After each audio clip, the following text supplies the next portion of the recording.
You're listening to the Author Stories Podcast, bringing you the story behind the stories and the storytellers. Margaret White, Terry Brooks, Sheena Kamal, Matthew Quick, JT Ellison, Walt D. Williams, Brad Thor, Corey Doctorow, Brandon Sanders, Robin Mom, Ernest Klein, Jim Butcher, Sherwin Harris. Visit hankgarner.com for archives of all the shows.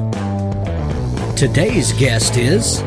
Thanks for joining me again for the Author Stories Podcast, where I bring you the story behind the stories and the storytellers. Today, I'm super excited to have Jessica Chiarella on the show with me. She has an amazing new book. It's called The Lost Girls. And, you know, anyone that listens to this show knows that I love thrillers. And this is right up there with everything that I love. And, you know, if you're looking for something to read, to get out of the heat and to get your summer reading kicked off, this is a must-have for your to-be-read pile for sure. Welcome to the show, Jessica. Thank you so much for having me, and thank you for the kind words. Oh, you're so welcome. Jessica, we begin each show with the same question, and that question is, what is your first memory of wanting to be a writer or storyteller? Oh, that's such a good question. I remember being quite young. Books were always such a part of my life. My mom is actually a retired librarian who specialized in children's and youth literature. So, we were always reading as a family and, on our own as kids. And I feel like I remember writing a story for the young author competition, back in the day in schools here in Illinois. And so we all had to write, like a little book that was for this competition. And I just remember thinking, oh, that's, I have so many ideas. This will, this I can do. And just, just sort of pouring, my ideas into this little, 5-page book. And, that was the kind of imaginative freedom that I had never felt before. Was just like, oh, I can put my daydreams down onto paper.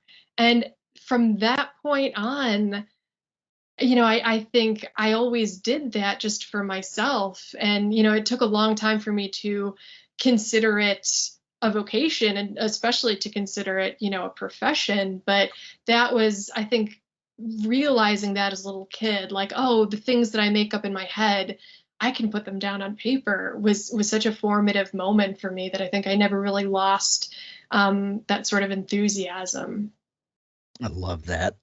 Jessica, when, as a child, knowing that you had this creative gift or at least the want to have the creative gift, Did that stay with you as you went through adolescence and then, finishing high school and going to college? And, a lot of times we'll have these early dreams of doing something. And then, life has a tendency to get in the way and, becoming a grown up and then having to pay bills and all of this, it kind of makes the dream, take a back seat sometimes.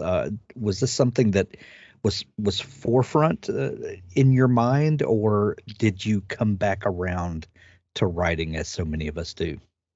I definitely came back around to writing, because when I was little, it was something that I really did for myself. And then, of course, I went through a period where people would ask me what I wanted to be when I grew up. And I always said that I wanted to be an author because I couldn't think of anything cooler than that, than doing, the thing that I liked to do and that I felt really connected to, as my job.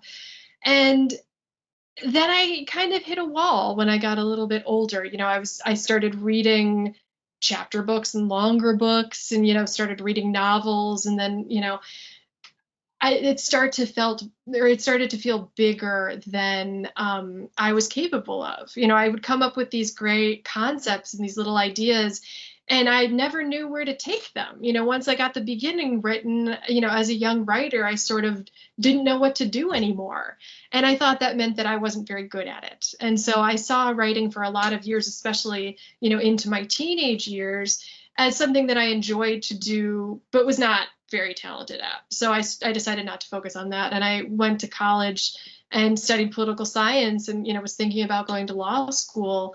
And when I graduated, I sort of took a hard look at adult life and, where I wanted to go with it, and thought there's nothing that I enjoy more than creative writing. I was still writing stories for myself in my free time, aside from like all the college coursework that I had, I was also writing just for fun. And so my university had a master's in writing and publishing program that was pretty new at the time. And I thought there would be nothing better than going to grad school for creative writing and just doing this in graduate school. And, not even thinking, oh, I'm going to be a professional writer. All I could think was, for the next 2 years, if I could just focus on, creative writing, that would be an amazing way to spend a couple of years, especially during the Great Recession. And Right. from there, it just sort of, I learned how to really structure a story, and then I learned how to write a novel. And, it just kind of, I got great feedback from professors, I got great feedback from my peers, and I just sort of realized that, oh, this is something that I can and probably should take very seriously. Jessica, was there a writer, and maybe not the writer per se, but a book or a series of books that you held in your mind as kind of the gold standard of someone or a work that met that criteria for you, that for you could transport you to another place and absorb you into a story?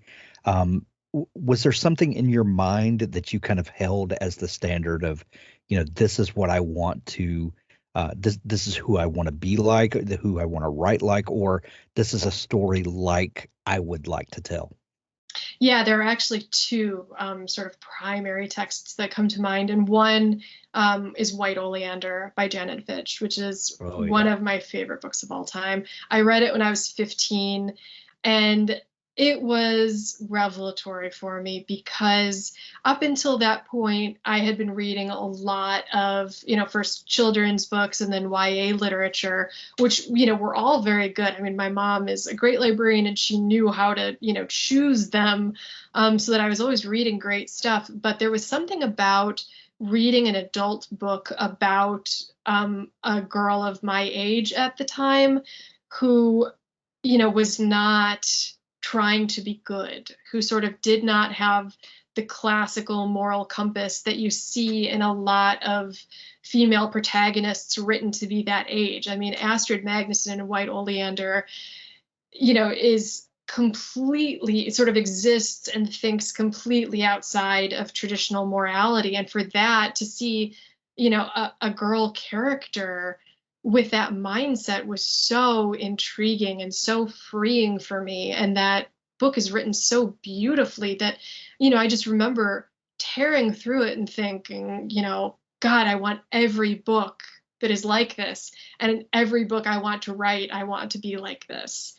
So that was one. And then the second was The Time Traveler's Wife by Adriana Finnegar, which kind of showed me a way to ground like a speculative concept, a sci-fi, or a concept that exists in the world of magical realism, within a world that anyone would recognize. And that is kind of the sweet spot where, when I'm writing speculative fiction, I like to ground my stories, which is, this is our world. This is, you're not on a different planet, you're not in a different dimension, you're not 50 years in the future. This is, a world that we can recognize now, that has something that is different for the characters who are, driving the story. And The Time Traveler's Wife does that so beautifully, and it is so complex and it is so layered, that for me has always been kind of the gold standard of speculative fiction that I write towards when I'm writing in that genre. And I know exactly what you mean when you describe that book, because The Time Traveler's Wife is one of those stories that feels like it could, it's completely plausible, even though it's not, Mm-hmm. but it feels like it could be, and it feels like that you are You're just along for the journey. Of course, this could have happened. Of course, this could unfold this way. And I know exactly what you say when you say that. Yeah, I mean, I think that's the sweet spot right there, which is like, you know, I feel like it's too easy to say, oh, like this is just the way that society is now, this sort of, weird different practices commonplace. No, I like to root it in today, or even, she even roots it a bit in the past. And it's so interesting to see a concept deployed in that way, that it's like, no, this is not something, that is different, that everyone, is used to. This is something that is different, that, is dangerous, because people don't know what this is. And so it increases the feeling of plausibility, and it increases the danger in the text, which is always a good thing. Yeah. Looking for a tool to help you visualize your story before the drafting begins? Plot Pens is cloud-based and optimized for any device. There's nothing to download. From the new writer who isn't sure how to tell their story to the veteran who can increase their productivity dramatically, we've had experienced writers lay out a detailed structure for several novels in a series in a matter of a few days. The app takes you through 4 steps of the process: the concept or logline. Make sure you have a solid concept that you can keep coming back to throughout the process. The outline, 12 beats and 3 acts, each has a description of what should be happening with examples. The board, 40 cards. We take the 12 beats and add sub-beats to those, breaking it down even further and being very specific about what should go into each. These also have examples and descriptions. Right. We take those 40 cards and turn them into a to-do list. For a 50,000-word book, it's about 2 cards per chapter roughly. We have a beautiful editor built into the app. You can export your manuscript to a PDF anytime with the click of a button. Let Plot Pens help you visualize your writing project. Use code HANK10 to get 10% off Plot Pens. plotpens.com.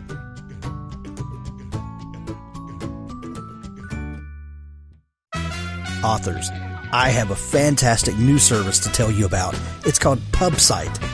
PubSite is a service to help you build your very own website, your home on the web, where you can promote your work and give your fans a place to connect with you. PubSite is a website platform that allows every author, regardless of budget, to have a great-looking professional website developed by the book marketing professionals at FSB Associates. PubSite is the new easy-to-use DIY website builder developed specifically for books and authors. Whether you're an author of 1 book or 20, or a small publisher, PubSite allows you to build, design, and most importantly, update your website pain-free. No need to be dependent on a designer or webmaster to make a small but costly change to your website. Save the money and do it yourself. PubSite is the best platform for authors because it's a book-centric platform. PubSite was built just for authors and small publishers. Every design, feature, and layout is book-centric. They have customized designs for you to use. It's easy to build. No coding or HTML is necessary to create a stunning, professional-looking website with all the features you want. Get a custom domain name, yourname.com. It's simple to update. You can add all of your books, add a blog and a book tour, sell from any retailer, manage your email list and social media, and even do e-commerce. Build your website with a 14-day free trial, then pay just $19.99 per month, which includes hosting. And we offer packages starting at $499 to set up the website for you. Pub-site.com, the place to help authors find their home on the web. When I got a copy of your new book, The Lost Girls, from your publisher, when I got the ARC and started looking through it, there was something that kept kind of niggling at the back of my mind. Like I feel like I should know this book, or I feel like I should know this author. And the more I got to thinking about it and then got to looking, you published And Again several years ago, and one of my favorite books at that time. I absolutely love this book, and I still recommend it to people now. Well, thank you. And the description of the time traveler's wife, knowing that about you, this makes perfect sense. Tell me where "And Again" came from. And Again actually came to me during a novel writing class at DePaul University. It's one of my favorite stories to tell because it was basically a homework assignment. I was in this novel boot camp, which was a class that took place over 2 10-week quarters. And the first 10 weeks, everyone in the class had to write 60,000 words in 10 weeks. And if you got to 60,000, you got an A. And if you didn't get to 60,000, you failed. So it was just about No production. pressure. No pressure at all. Exactly. Everyone got an A, by the way. There wasn't anyone in the class who didn't make it, which I think, Wow. is a testament to how much we loved this class and how much, you can build the habit of writing every day, even if you haven't been in that habit before. So basically, we were all writing 1,000 words a day, 6 days a week for 10 weeks. And it was just a crazy pace to maintain. But if your grade is dependent on it, it's amazing how motivated you can be. Well, And it's the same concept of NaNoWriMo that, yeah, you write a 50,000 word novel in a month, and, yeah. lots and lots of people do it every year. It's absolutely plausible, but getting over that mental hurdle is probably the hardest part of it.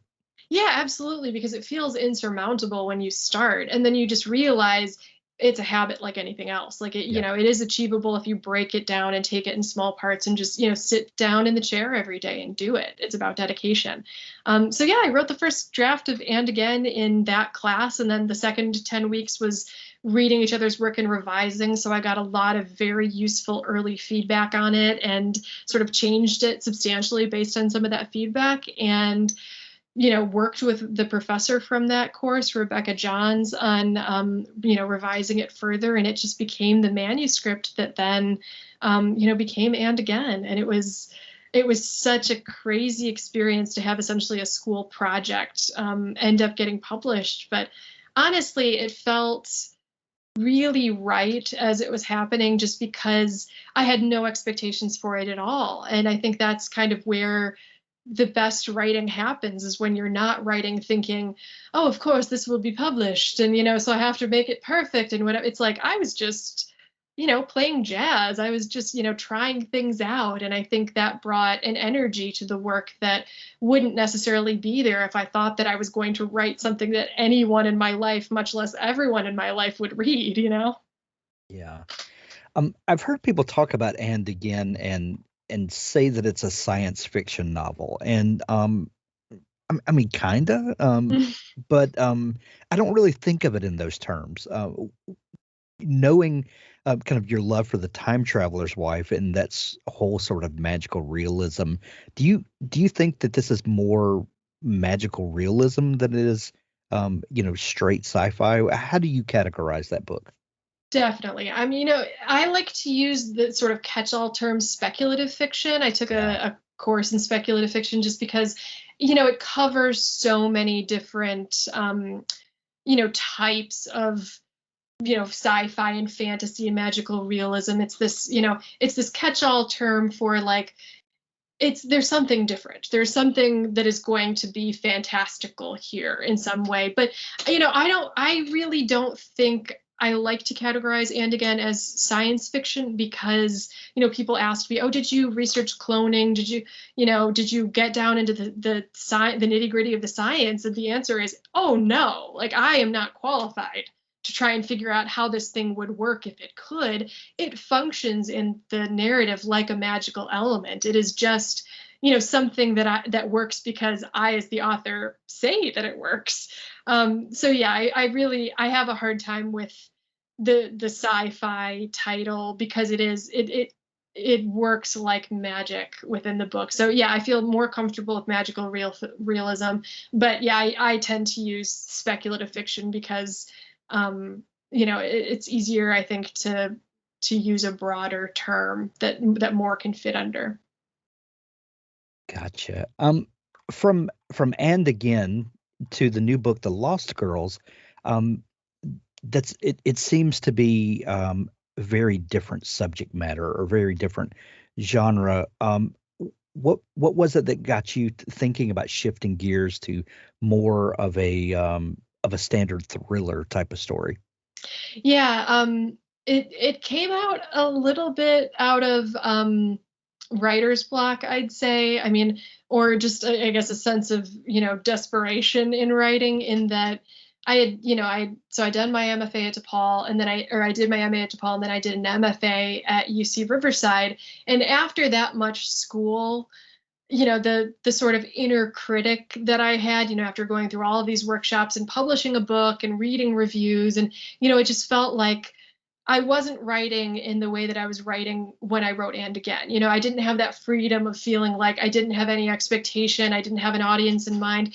I was writing feeling like, what I heard all the time in workshop really applied to everything that I was writing suddenly. So I was really having a difficult time, because I had a very kind of vicious inner critic that would pop up every time I tried to sit down and write. And, I felt like And Again had set up a certain expectation about what my next book would be, and maybe it would be speculative. So I was writing still in that genre. And, it got to the point where I felt so stymied, that I realized I wasn't really having fun anymore. I wasn't playing jazz in the same way that I was when I wrote And Again.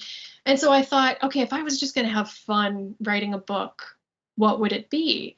And I thought, oh, of course it would be a thriller, because that's what I read for fun. Yeah. Like when I need an escape, I pick up a thriller. When I just need, like a book that is going to transport me, that's what I go to. And so I thought, well, maybe I could do that writing a thriller too. So I was talking with a friend of mine, and I said, what do you think? He's a writer as well. And I said, what do you think if I wrote a thriller? And so we actually, spent some time together sort of hammering out, okay, what would the plot be? What would the twists be? What is the narrative arc here?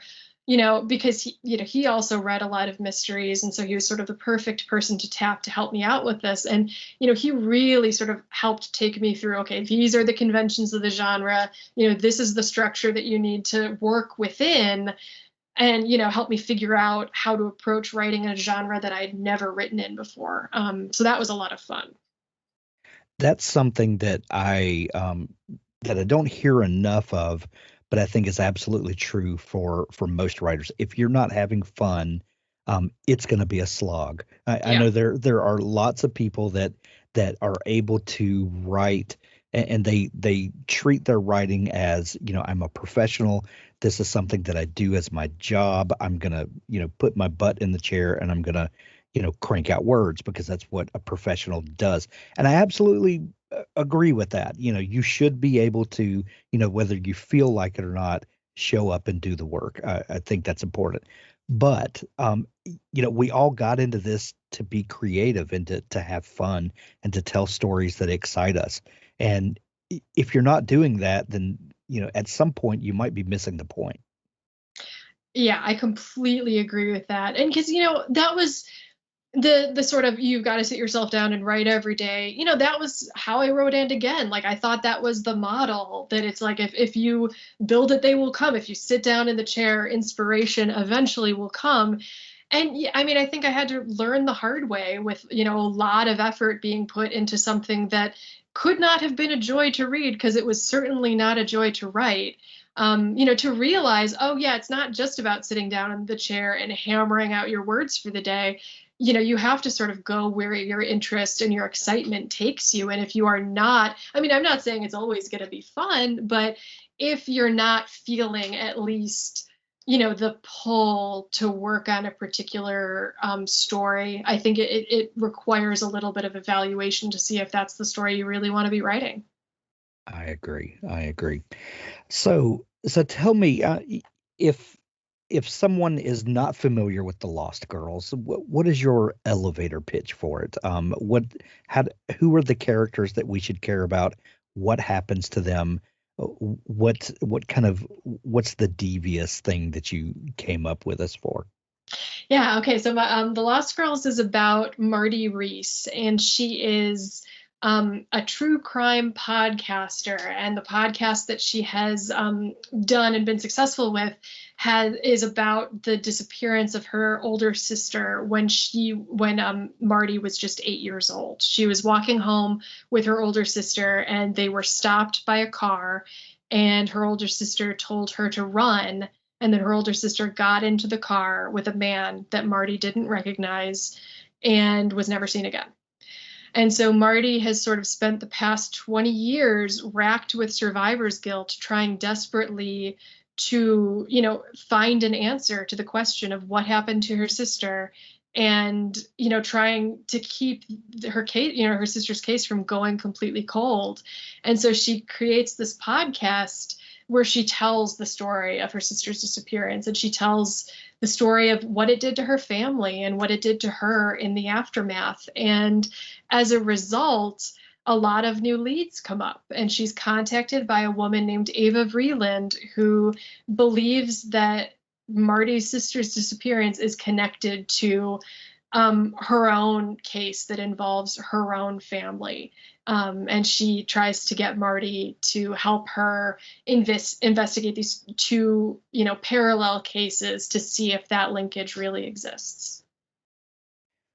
Why do you think it is, Jessica, that that we love stories like this? And I guess an aside to that is true crime podcasting has really just erupted, especially over the last couple of years.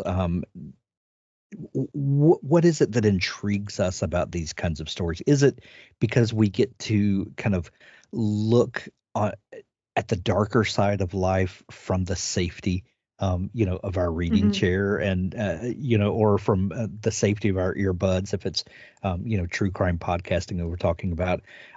What is it that draws completely normal people with boring lives to these types of stories? I've spent a lot of time thinking about that, because I myself am a huge fan of true crime podcasts and true crime, series. And, I know a lot of other women who are, and it's like, SNL spoofed this with their murder Yes. show skit where, the boyfriend goes off and the girlfriend's like, I'm just going to do some self-care tonight. And her self-care is changing into her pajamas and pouring herself a glass of wine and just watching these like grisly true crime series on Netflix. And I so identify with that. And it made me wonder, even specifically, why do women like any of this when women are more often than not the victims of, of these true crime shows? And for me, I think it is partially exactly what you said, which is, from the safety of our living rooms, we get to really delve into these horrible, like the darker side of life and the darker stories of life.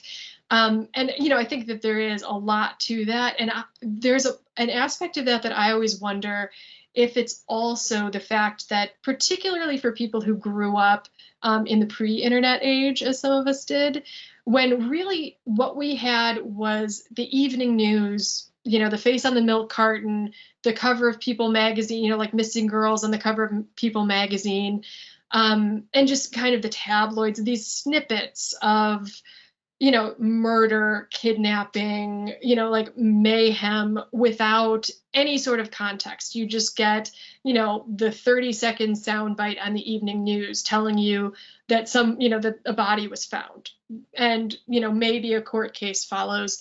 But the coverage is not very in-depth, and the impression that it leaves on you, particularly as a child, is that the world is this incredibly indiscriminately violent place.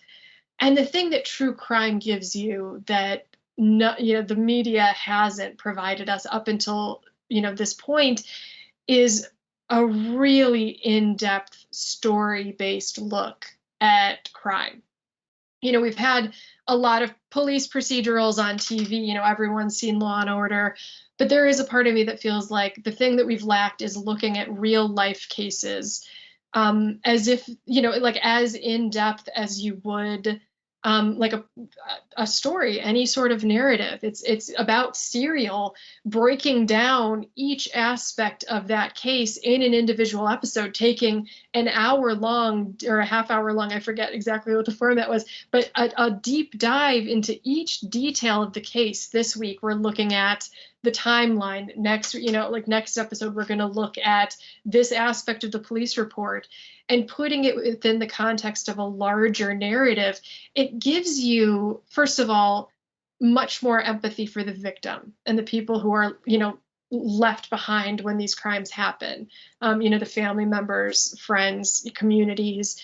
And also it gives you a narrative structure that allows you to understand what was once a 30-second, TV spot and has become, sometimes 10 hours of content breaking down what happened and why we think this happened. And that, I think, gives a lot of agency back to the viewer or the listener, because a lot of times it's asking you to make your own judgment on what you think happened and why. And there's something oddly comforting about being given that agency back, I think.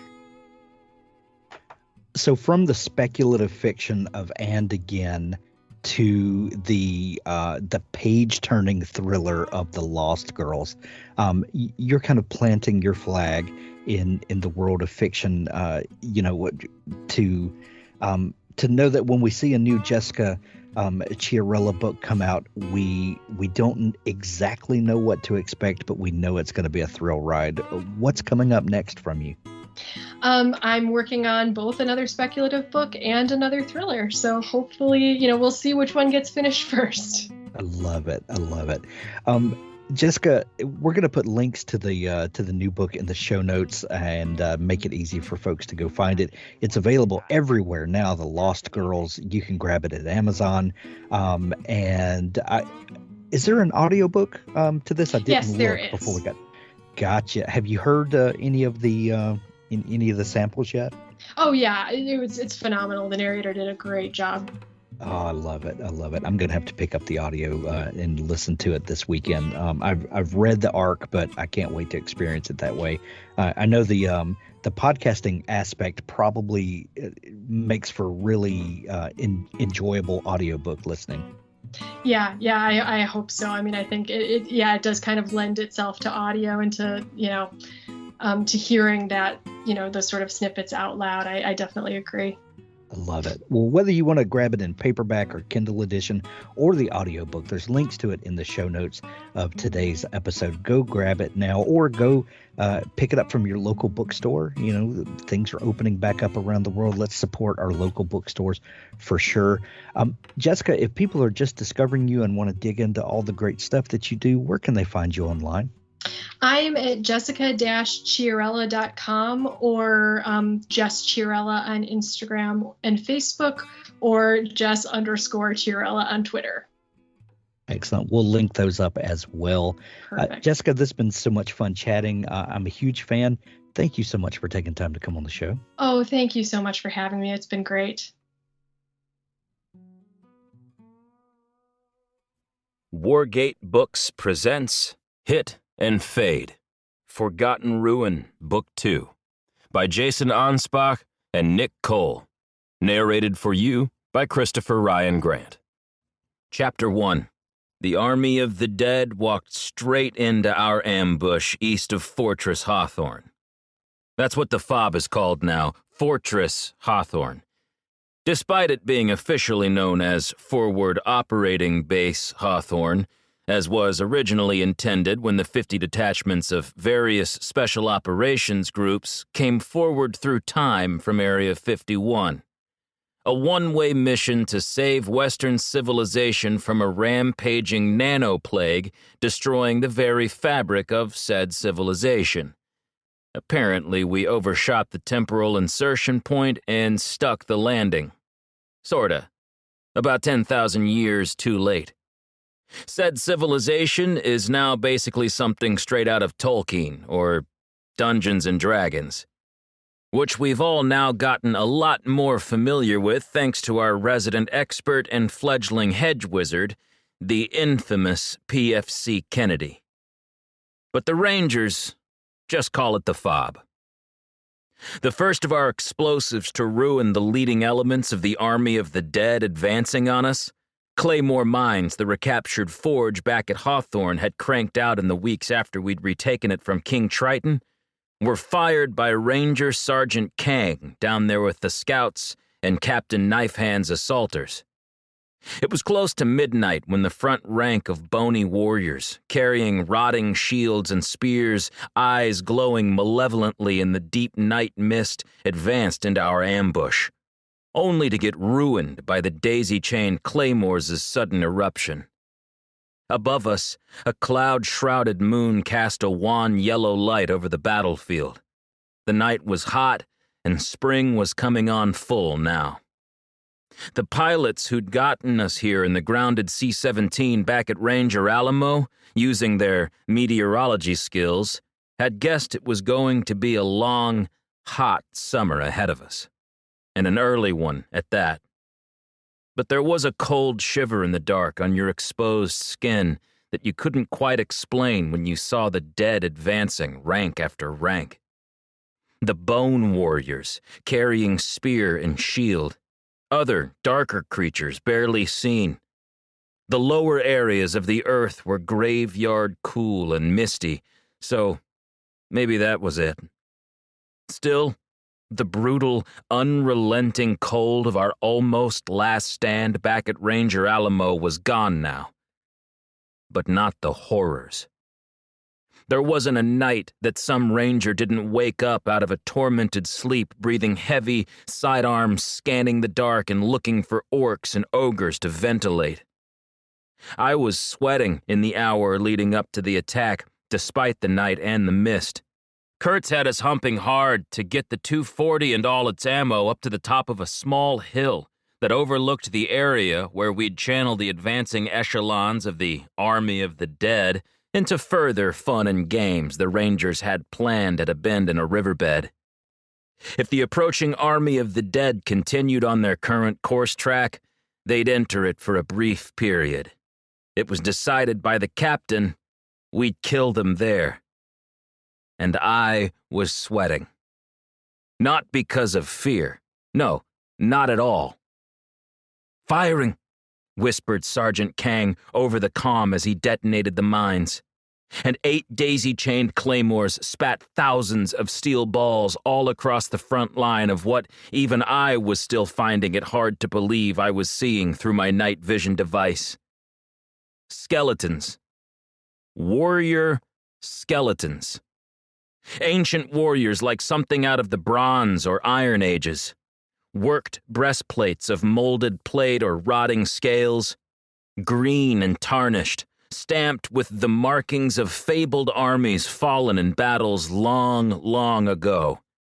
Leather cuirasses on some, rotting boots, helms with broken horns, missing teeth, tattered leather kilts, beads and charms dangling from bone wrists, enigmatic holy signs and primal torques black with grave dirt, or from a funeral pyre long ago on some forgotten battlefield far from here, draped about the spine where the throat should be, where it rises to connect to a bone-white skull that seems filled with malevolent purpose and diabolical intelligence, malignantly so. Walking skeletons like something out of a Ray Harryhausen clay model Sinbad epic from the 1960s. Above, the sliver of moon gave enough light to strengthen our NVGs, making the night vision devices perform exceptionally well as we sprang our trap and watched the advancing elements get rocked by our initial high-explosive opening bid in the game we were about to play. The air was still and hot in the moments before the fight began as we lay there in the tall, sharp grass, waiting for it all to go down. I was thinking a hot cup of coffee would be nice about now, except my canteen only had cold coffee I'd brewed during the long, silent, and windy afternoon of preparation. Still, I was happy knowing I had some, rather than none. Authors, if you're looking for a partner to help ensure that your book is the best it can possibly be, look no further than Pico's House. Crystal and her staff make a conscious effort to be critical yet courteous.